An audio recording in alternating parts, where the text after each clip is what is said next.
Chapter 6. CNN hires intelligence spooks. Or is it the reverse?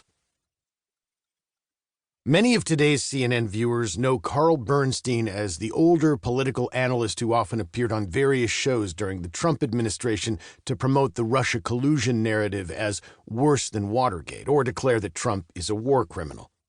Carl Bernstein is a legendary figure in journalism, being half of the investigative team at The Washington Post with Bob Woodward, who broke the story of the Watergate scandal, which eventually resulted in the resignation of President Richard Nixon on August 8, 1974.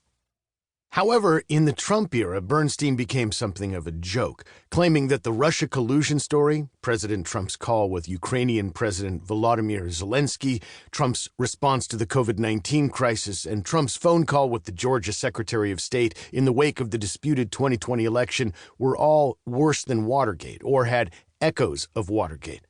None of this is to take away from the remarkable body of work Bernstein has created over his decades in journalism. Aside from his work on Watergate, probably the most important story he wrote was a 25,000-word piece in Rolling Stone magazine on October 20, 1977, which examined how the CIA worked with the American media. In 2022, it's ironic how conservatives are the ones who distrust the intelligence services, while in the 1960s and 1970s, it was the liberals who distrusted not only the intelligence agencies, but also the influence of large corporations. Bernstein's Rolling Stone article opened with what was a bombshell when it was released. In 1953, Joseph Alsop, then one of America's leading syndicated columnists, went to the Philippines to cover an election.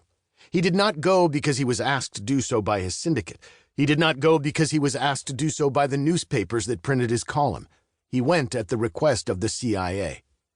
To the American public of 1977, this was a shocking accusation. If there is a wall between church and state, there is supposed to be an equally high wall between the media and the government, particularly the intelligence services like the CIA, which are not supposed to be operating in the United States.